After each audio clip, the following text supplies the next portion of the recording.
Ladies and gentlemen, I'd like to make a short statement. In the world of royal servants, there are few more controversial figures than Paul Burrell. I think Paul is a fascinating character. As Diana's butler and footman to the Queen, he served the royal family for over 20 years. Only one man in history has ever served and been close to the Queen for 11 years and Princess Diana for 10. But Burrell was no ordinary staff member. He was a former insider who went on trial for theft from his employers and was cleared. Is this what you expected? Of course it is. But who now enjoys a lucrative life of celebrity. Honestly, Paul, isn't it about the money? It is not about the money. But how did the man handpicked by the Queen have such a meteoric rise to fame? How did he secure the trust of Princess Diana? And was he really privy to the royals' greatest secrets? With access to his family, He is very loyal. his supporters, Paul was a keeper of her secrets, there's no doubt about it. and his critics. They watch him, but they don't trust him. We tell the extraordinary story of Paul Burrell, from servant to celebrity.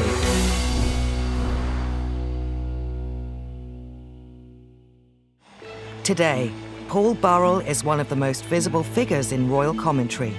His 10 years as butler to Princess Diana still generate endless fascination and secure numerous TV bookings. I think in Britain, we love a character. He's incredibly colourful, he's very emotive, and of course he offers insight that a lot of people can't necessarily give.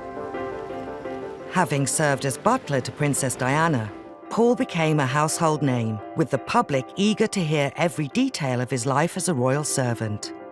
Princess Diana made Paul Burrell famous, but Paul Burrell kept himself in the public eye for many decades and years thereafter. Paul's celebrity status grew through several high-profile TV appearances. But his 21st century life is in stark contrast to his upbringing in the Derbyshire mining town of Grasmore, where he grew up with two younger brothers. The younger of them, Graham, has agreed to share details of their childhood. Well, we were three boys in a terraced house, 2 up, 2 down. Dad worked 7 days a week, 12 hours a day. Mum was always there. We shared a bedroom together. We had bath time together on a Sunday night in Tim Bath. The one thing which I think probably informed him the most was a desire to get on and a desire not to go down the mine. The young Paul found a form of escape from his surroundings in the glamorous world of Hollywood. I remember as a child, there were always a poster up on wall from his film magazine. He'd have a picture of Bette Davis or a picture of Elizabeth Taylor pinned to his bedroom wall as we were children. There was something about Paul that was always being led to a different life. It also says something about the world that he wanted to be a part of. Hollywood sells a fantasy, and royalty also sells a fantasy. Aged 12, Paul Burrell came face to face with a world entirely unlike his own on a family trip to London. We always went to Palace, and we always went to see Busby's.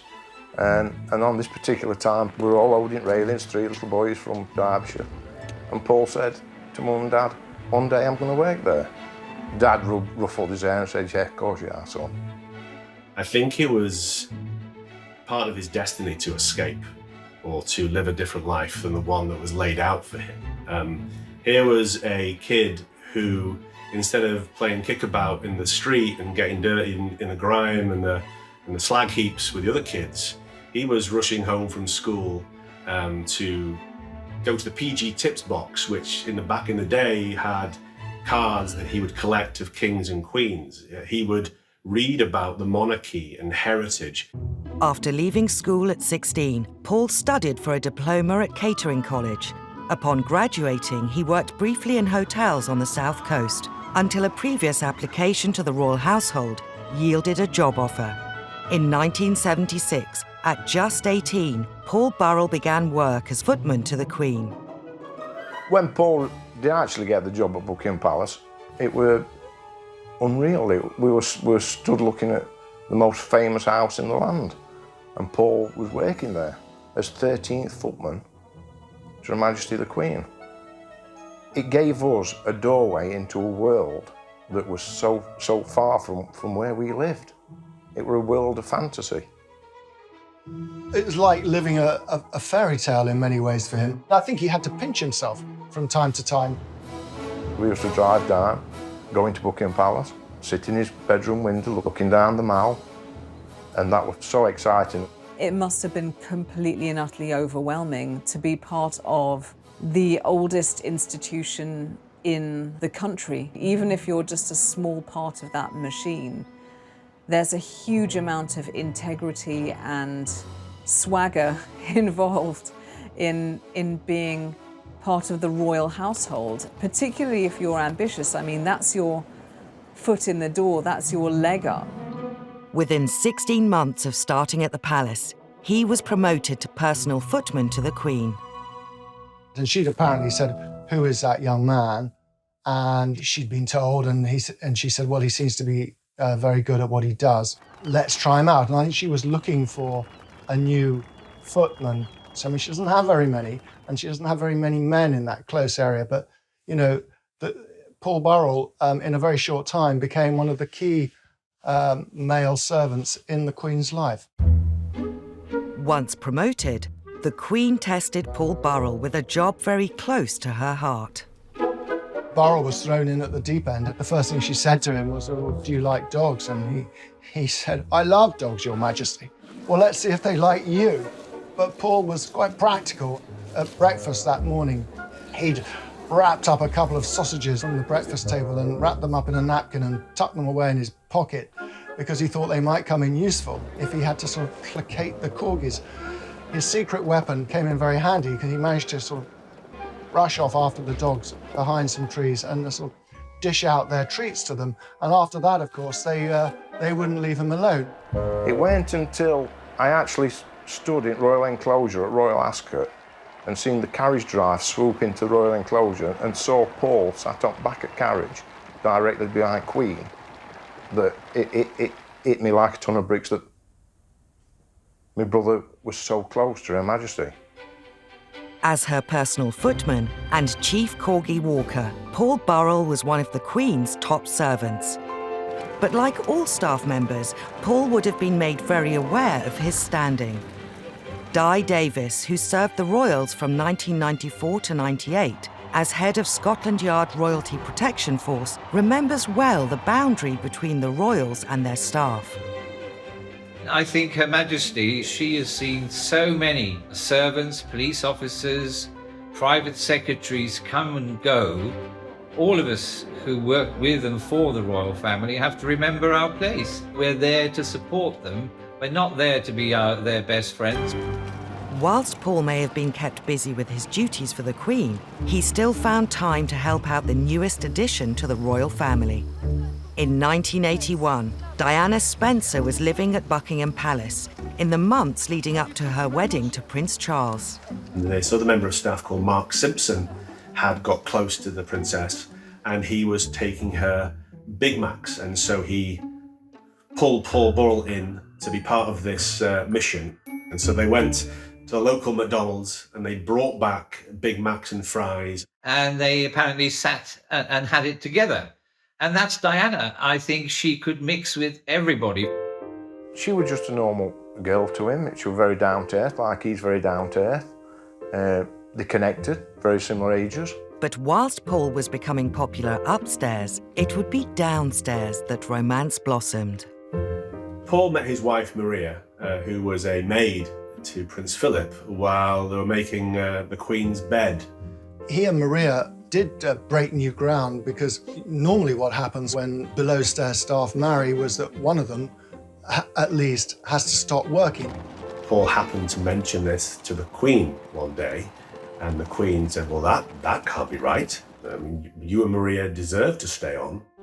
Although today, Paul is strongly associated with Lady Diana, it was originally his wife Maria who bonded with the princess and secured Paul's future with the newest royal. Sometimes she would pop down to their little tiny mews flat, which is at the back of Buckingham Palace, where all the servants lived, and she would, drop in to see Maria as well. So slowly, this sort of relationship was building. So Princess Diana and Maria it could be argued, as thick as thieves in the early years. They were both new mums, so sharing their experiences and bonding over that new life. By the mid-80s, when Diana and Charles needed more staff at Highgrove, their Gloucestershire residence, Diana made an offer to Maria, not Paul. Diana begins sort of appealing to Maria to think about the future, and you can't carry on living in this poky little flat. Why don't you come and work for us? And with pressure from Diana and a lot more pressure from Maria about a new life in the countryside, they managed to persuade Paul about the benefits of family life at Highgrove. Although initially reluctant to leave the Queen's service, in 1987, Paul relented to pressure from Diana and his wife by moving to Highgrove to become butler to the Prince and Princess of Wales.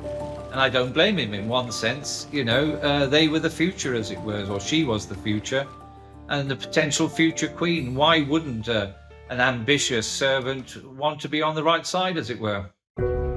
But as Paul began on the exciting new chapter in his life, words of warning echoed in his ears. Just before he left, he was taken aside by a very senior figure at Buckingham Palace who said to him, Paul, there is something you need to know about the Charles and Diana household. All is not as it seems. In 1987, Paul Burrell found himself working for possibly the most high-profile royal couple in living memory, the Prince and Princess of Wales. Based at Highgrove, he was a highly valued butler, but relations between Charles and Diana were strained. All the staff in the royal household knew that Prince Charles was carrying on a years-long affair with Camilla Parker Bowles. Princess Diana is first absolutely suffering and devastated, and then very slowly begins to try to find love and friendship in other places. With a growing divide between Charles and Diana, the princess drew on close friends for comfort, including Paul Burrell. Many times when we visited, there'd be a knock at the door. You'd open the door and Princess would be stood there. I watched the friendship grow. She was calm around Paul. They were good together. Paul knew what she wanted before she wanted it. Paul soon found himself in a more trusted relationship with his employer than he had ever had working for the Queen at Buckingham Palace. She didn't have a husband who could talk to her. So she would talk to Paul. When she started to call him her emotional washing machine, she would dump all her innermost thoughts and emotions on him. They would spin it around together on a fast cycle, and she would always walk away feeling lighter and cleaner. Before long, Diana was asking Paul to enable her own extramarital relationships, in particular with former Army Captain James Hewitt, who had been Diana's horse riding instructor. Well, Paul wasn't just Diana's confidant, he was her fixer as well. I mean, during her increasingly acrimonious marriage to Charles, he facilitated many of her boyfriends. There's those infamous stories of him smuggling James Hewitt, the cavalry officer, into Kensington Palace, hidden in the boot under some blankets. And then he would stay the night with Diana, and then, you know, Paul would kind of smuggle him out without anyone seeing the next morning. There was one time when Diana asked him to go and pick up James Hewitt, to take him to Highgrove even, which is quite astonishing. So Burrell put him in the back of a car underneath a blanket. And I mean, whether it really worked, it's highly unlikely because there are police all over the estate at Highgrove. The marriage problems of Charles and Diana soon became public when the Prime Minister made an unprecedented announcement. It is announced from Buckingham Palace that, with regret, the Prince and Princess of Wales have decided to separate. As Diana and Charles discussed separation practicalities, the princess made an astonishing demand. Charles said, well, you know, whatever you want, just take it and go. And she said, well, what I want is, I want Paul. And he said, well, what do you mean, Paul? He's my butler. He's the Highgrove butler. And she said, no, he's going to come and work for me in Kensington Palace. I think there was a bit of a argy-bargy about it. From 1992, Paul Burrell became butler solely to Diana, based out of Kensington Palace. It's interesting to speculate on how that felt for Paul Burrell. Did he feel that he was stepping away from the real heart of the royal family, so away from the Queen, away from Prince Charles, away from the blood heirs of the English monarchy? Or did he feel the opposite, that actually Princess Diana was clearly the superstar, obviously far and away much more charismatic and interesting than any of the other royals? Diana ran her household much more informally than any other royal. The normal hierarchy of servants was ignored, and whoever was closest to Diana personally would rise to the top. She was falling out with people, staff were coming and going. The only sort of constant in it all, at least to me on the outside looking in, seemed to be Paul Burrell. So I guess it just demonstrates that he was very, very good at being charming and knowing exactly what to say and do and how to please Diana. Before long, both Diana's private secretary and her other butler, Harold Brown, left her service. But as their lives became ever more entwined, Diana started to rely on Paul more and more. I mean, she was drawing Paul Burrell ever more into her domestic woes, and this was a time when the princess felt increasingly alone and isolated, and it was really no surprise, really, that she should turn to Burrell in this way. She started leaving notes about her life, her thoughts, asking him for advice on all manner of things. He was definitely now being pulled into things that a butler wouldn't ordinarily see unless invited. In recent years, Paul has been publicly questioned over whether the relationship with Diana was more like that between friends than employer and employee. Did he allow himself to cross that boundary? Yes, I suspect he probably did.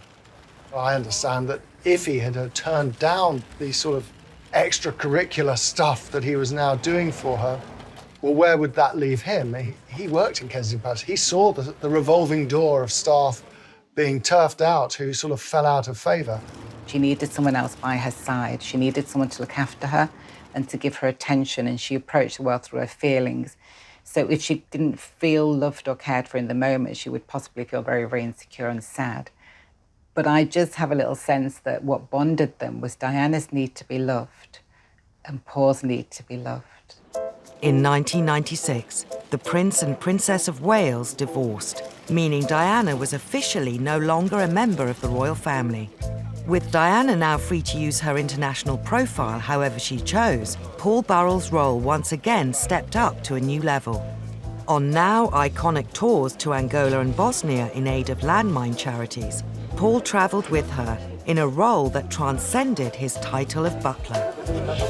He was wearing many hats. He was PR, he was chauffeur, he was private secretary, he was butler, he was everything rolled into one, which I think speaks to how much she relied on him and how much she trusted him. I remember that tour to Angola in particular. You know, we were all there for the famous shot of the princess walking through the minefield, and there's Burrell in a Ralph Lauren shirt, same as the princess, and you're thinking, this guy now really is very important in her life. 1997 was not only the peak of Diana's public profile, it was also the pinnacle of Burrell's career as a servant. The press described him as the most important person in her life. Gushing newspaper profiles, I should know, I wrote some of them, about who was this remarkable man. You know, boyfriends may come and go, but one man's constant step forward, Paul Burrell, and I think he rather enjoyed it. Paul soon became known as Diana's Rock. I mean, a lot of people have said to me, well, he wasn't the only person she referred to as her rock. There are a number of other people. Well, that may be the case. But what I can say is that it didn't come from Burrell.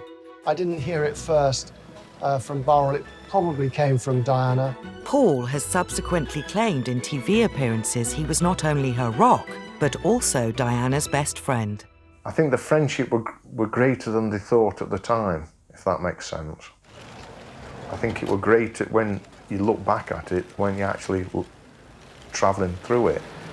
I don't think he was her best friend. I think that's a misunderstanding. I think that's something that he subsequently came to in the years after her death. But Paul was a keeper of her secrets, there's no doubt about it. He may have been the keeper of her secrets, but since her death, he has revealed them too. One of the most sensational was a letter she wrote just 10 months before the tragic accident that took her life. In 2003, Paul revealed the existence of a letter that Diana had written a couple of months after her divorce from Charles, saying that she thought Charles wanted to kill her. This letter was given to Paul, he says, as insurance, and it was in Diana's hand. But Diana was paranoid about these things. I mean, Burrell, I think, did his best to reassure her. The fact that she confided in him about it, I wasn't entirely surprised. I mean, she told me some of this stuff too. She got Burrell to pull up all the carpets on one occasion and even lift floorboards to see if they could find bugs, but they never found anything at all, of course.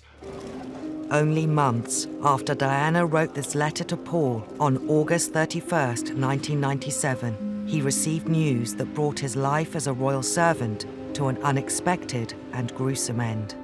I was actually with Paul at Kensington Palace. We was woke in the early hours of the morning with police knocking at the door. I remember seeing policemen in Paul's hallway, Paul on telephone. Comes off telephone, said that the princess had been injured. They were like a rabbit in headlights. Everything, his job, his best friend, everything were in jeopardy. The driver and Dodi Al-Fayed died at once. The security man and Diana initially both survived, though ambulancemen spent 2 hours with her at the scene. They were brought here to the Pitié-Salpêtrière hospital, but such was the gravity of Diana's injuries, they pronounced her dead at 4 a.m. Paris time. Upon hearing of Princess Diana's death in Paris, Paul left to perform one final royal duty. He arrived before Charles or any other royal and began arranging for her to be brought back to Britain. They just wanted to take care of all the loose ends and make sure everything was in order and protect her dignity. After her televised funeral in Westminster Abbey, Paul was one of only 2 non-family members invited to Diana's private burial at the family estate, Althorpe. But perhaps the greatest honor for Paul in the months after Diana's death was his involvement in her memorial fund. While being employed by the fund to arrange charitable work, Paul Burrell appeared at events as Diana's representative. The press got more interested in Paul after Princess's death because he was more out there, more visible. They were intrigued.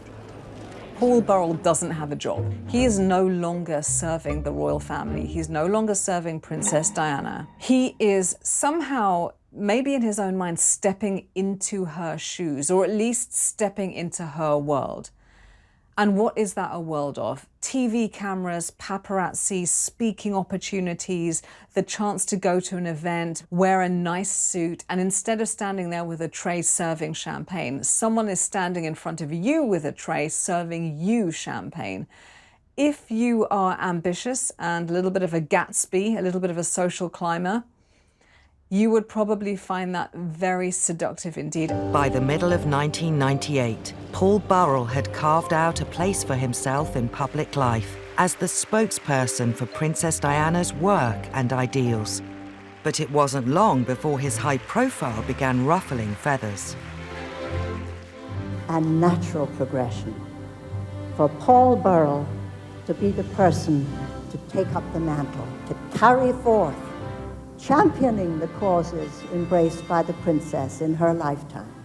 I think as Paul Burrell's stock rose and his profile increased and he found himself in the middle of the media spotlight as the person closest to Diana, I think that led to a perception that he was enjoying it all a little bit too much, that he's a butler who's getting ideas above his station. And looking out across this room tonight, I feel that her spirit is still alive. There he was at the Memorial Fund ball.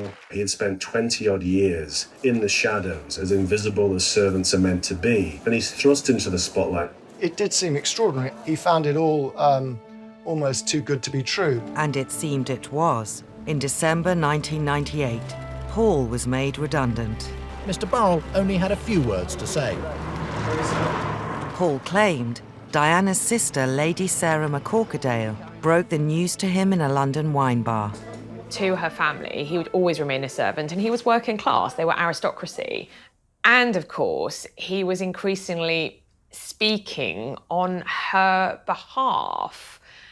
And I think there was a feeling from her family that that was a bit inappropriate. It's human nature to want to better yourself, and I don't feel that that in itself is something we can criticise him for. But the fact that other people around him were disgruntled by it suggests that there was something else going on. And the something else could have been that other people wanted Paul to maintain his position as a staff member, or that other people noticed a grandiosity in Paul and they were fearful about where it might go. I think Paul was devastated. He thought he had done good work for the charities in Princess Diana's name. His departure from the fund once again made Paul front-page news. Paul Burrell, who joined the Prince and Princess of Wales' staff in 1988, drove off to spend Christmas with his family in Cheshire. Paul returned to Cheshire to begin a new life away from the spotlight. I think he felt he owed it to Maria and his sons to turn his back on his celebrity times. Maria wanted some stability. She wanted to be near her family. He did actually try and start a new kind of a life. I think it is too simplistic to say that Paul loved the celebrity. I think he genuinely believed that he was Princess Diana's standard carrier. He was her knight in shining armour, that he was his role to protect her, promote her, because she wasn't here anymore to do so. And so him kind of disappearing into obscurity, I don't think would ever have suited him. The Burrells' peaceful suburban life didn't last long. In January 2001, there was a dawn raid on their home by the Metropolitan Police. When the Serious Crime Squad searched Mr. Burrell's home in Farndon, Cheshire, they took away a number of items. Police found hundreds of items that once belonged to the princess. Reports of designer bags, personal letters, and more than 2,000 photos and negatives. The police were just amazed how much property he had. Some intimate letters from Diana to William, her old school reports. And I think, not unnaturally for the police, they felt, well, why would a butler have this? It was a huge story, but for Paul Burrell, his entire life was turned upside down, and the police built a case was based on a set of assumptions. The set of assumptions were, broadly, that Burrell had hidden this stuff away, stolen it in those weeks and months after Diana's death. As the executors of Diana's estate, the Spencer family made the final decision to pursue the prosecution. Paul was charged with 3 counts of theft relating to over 300 items. Once it was clear that the Spencers wanted the trial to go ahead come what may, I think Prince Charles's household had to be seen to be working in tandem with the executors and therefore lent their support to the trial. Almost 2 years after the Burrells' house was raided, the trial began at the Old Bailey. Today, he's here at the Old Bailey, charged with stealing from her estate. Paul Burrell was put on trial at the Old Bailey, the highest criminal court in British justice system. It's a really horrible, imposing place where some of the UK's most prolific murderers, rapists have been tried. And here was this royal servant who'd been accused of stealing some effects from the royals that obviously he claimed that he'd been given. It was 3 counts of handling stolen goods. I think he would have been absolutely petrified. Paul's defence claimed he was keeping Diana's belongings for safekeeping, an explanation the prosecution disputed. I mean, it was going to be the trial of the decade. I talked to him many times. He was suicidal at times. He was in a very dangerous place. His view was that when the boys were older, they would want to have this stuff, and they would be grateful to him that he had preserved it. Now, this was a slightly naive view, but it was a view. It was horrendous. It was like a free-for-all. We all went down as a family, show support. And listening to how the court case was being presented. And during that time, he lost all the skin off his hands and off his feet. And that was down to worry. 2 weeks into the trial, and there was a shocking development. Just before Paul was due to take the stand, the Queen made an unprecedented intervention. She claimed to recall a conversation with Paul, during which he had told her he was taking some of Diana's belongings for safekeeping. I knew the princess, and I knew that she was in the habit of giving many of her things away, and no one benefited more than that than Paul Burrell.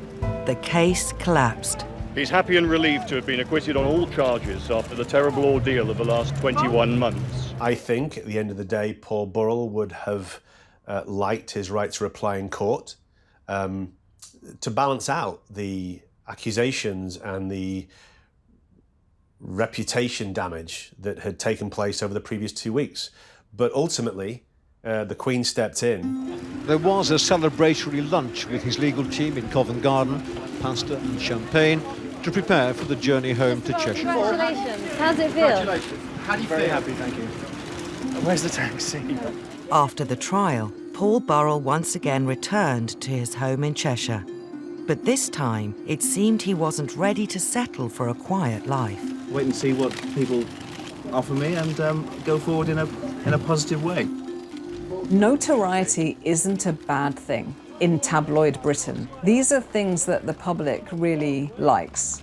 So he was canny enough to know that he may get a few juicy offers, which he did. The Daily Mirror's boasting that it will shed light on the trial with Paul Burrell's exclusive account of the last 22 months. He sold his story to the Mirror, and again, no doubt, thought, well, I've been put through the mill on this issue. What benefits can I bring to my family, to my future career? The establishment have tried to destroy me. What can I do to enhance my situation? Paul's next move saw him thrust into the spotlight once more. He wrote a book, A Royal Duty, claiming to set the story straight. To understand the motivation as to why Paul wrote A Royal Duty, you first have to understand and see what happened to him. He had been put on trial, accused of the ultimate betrayal, of thieving from Princess Diana. He had become a pariah in many respects, and it's fair to say that they went to the brink of ruin. I think the intention, from what I understand, was always to give his side of the story. He felt that the public thought he was a common thief, and he had to explain what he did and why he did it. I think that Paul obviously wanted to clear his name. He wanted to make sure that this image that he projected, which frankly, I think he does really believe himself as well, that he's the protector of Diana's flame, that he's her saviour, that he will always stand up for her, etc., etc. But this book was about making money, and obviously it caused a furore. In the weeks leading up to the book's publication, it was serialised in the Daily Mirror. Piers Morgan, the editor at the time. He'll never betray Diana, he'll never betray the Queen, he's made it very clear. The week before the book was due to be published, there was an unprecedented statement from Princes William and Harry. William tonight finally decided enough was enough. Their press secretary read it out. We cannot believe that Paul, who was entrusted with so much, could abuse his position in such a cold and overt betrayal. It is not only deeply painful for the two of us, but also for everyone else affected. And it would mortify our mother if she were alive today. And if we might say so, we feel we are more able to speak for our mother than Paul. We ask Paul, please, to bring these revelations to an end. William and Harry speaking out about the book added fuel to the fire and generated more interest, because of course people then thought, gosh, what's in it? What's so bad that William and Harry are so upset? Paul responded with his own statement. I am saddened at the statement issued on behalf of Prince William and Prince Harry. Saddened because I know that this book is nothing more than a tribute to their mother. I remember drafting a statement. I remember calling all the producers and news crews to get the 10 o'clock news slot, because we weren't going to allow Buckingham Palace to try and control the narrative that evening by calling the book a cold and overt betrayal. I am convinced that when the princes and everyone else reads this book in its entirety, they will think differently. So we took charge. and Paul delivered a statement. I would also like to point out that following the collapse of my trial at the Old Bailey last year, no one from the royal family contacted me or said sorry for the unnecessary ordeal myself, my wife, and my sons were put through. Embarking on a world tour to promote the book, Paul was soon confronted with accusations of cashing in. I had to stand up for myself and what I think is true, and I've done that, and that's why I've written the book. Honestly, Paul, isn't it about the money? It is not about the money. Absolutely not. I think that's a little disingenuous when he says it's not about the money. But then, of course, publicly, he can never admit that it's about the money, can he? I mean, how can anyone ever admit that it's about the money? I'll just say this, that in the years after Diana died, he was offered many different times the chance to write his book. One offer, which I saw, was for $4 million. He refused it flat and didn't entertain any discussions. And News International offered him a package totaling £2 million. He refused that deal. He chose the lesser deal on the table, which was £350,000 from the Daily Mirror. It was about, for Paul, the truth. How could his story be presented as he wanted it to be presented? You know, there's that such inherent hypocrisy in all of us. We love to say, oh, goodness, you know, roll our eyes at someone who we say is cashing in on, you know, having worked for the royals. But equally, we can't get enough of it. We want to lap up everything that they have to say. With the spotlight firmly on the former butler, in 2004, Paul appeared on ITV's popular reality show, I'm a Celebrity, Get Me Out of Here. Paul finished the show in second place. And I think he was surprised at how well he did. It was a real kind of role reversal. He'd been kind of public enemy number one, and now suddenly he was the nation's sweetheart. With his popularity on the rise, Paul decided to move his family to America, where he accepted offers to endorse a range of products, from teacups to linen. I do understand why, if you've been in a trial in England and it was very exposing, you get to America where people are going to treat you much better and they're going to treat you like you're famous, without any baggage at all, with a nice little paycheck ticking over. It's seductive. The Americans love British royalty, and they love the kind of Downton Abbey, upstairs, downstairs kind of story. So here was a bona fide servant to the British royal family, best mate of Diana's, and was prepared to talk about it. So the Americans lapped him up. Paul's popularity wasn't to last. More than 10 years on from Diana's death, and with numerous conspiracy theories into what caused her fatal crash, an inquest finally began. Paul Burrell, still living in America at the time, was called as a witness. All day, Mohammed Al-Fayed sat in court listening as Paul Burrell rejected any suggestion that Diana was about to announce her engagement to his son, Dodi. I find that difficult to believe, he said. This was only a 30-day relationship. She was on the rebound from Mr. Khan. He gave evidence as somebody who knew her intimately as a servant, but also a confidant. He was one of the last 6 people that actually she phoned before she died. He has always seen it as part of his job to protect her, and being part of the inquest was part of that. The world's media were on tenterhooks, desperate to see if Paul had anything new to say. But instead of new revelations, Paul Burrell quashed rumours that were circulating about Diana, including that she was pregnant with Dodi Fayed's baby. The princess, he said, was on the pill and definitely not pregnant, and he suggested she may have allowed herself to be seen so publicly with Dodi in order to make Mr. Khan jealous. The inquest took months to complete, yet appeared to confirm what many already suspected. Let's be clear about this. Princess Diana died because a drunk driver was driving her car and was going far too fast in a Paris underground tunnel. And crucially, she wasn't wearing a seatbelt, and neither was Dodi. So those are the very base facts, but I think there was such an emotional outpouring of her untimely death that the facts got lost. With the inquest finished, it wasn't long before Paul Burrell found himself having to face uncomfortable questions again, when he was secretly filmed admitting he didn't tell the whole truth in court. He was drunk, he was jet-lagged, and he maintains he was a victim of entrapment. There might have been an element of showing off. I'm sure that's quite possible too. The total disregard for how this will feel to the people who were affected by Princess Diana's death, it just takes my breath away. Paul's lawyers issued a statement stating that Paul was showing a degree of exaggeration, but he was in private, not in court, not under oath. He did not conceal anything remotely relevant to the inquiry. Despite this, the impact was wide-reaching. The fairy tale was over. The fantasy was broken. He wasn't this twinkly-eyed English butler. I think he did become less credible as a kind of talking head and as a source on the royal family. His star was waning, and he returned to Britain, to the family's flower shop. Paul's wife and children remained in America.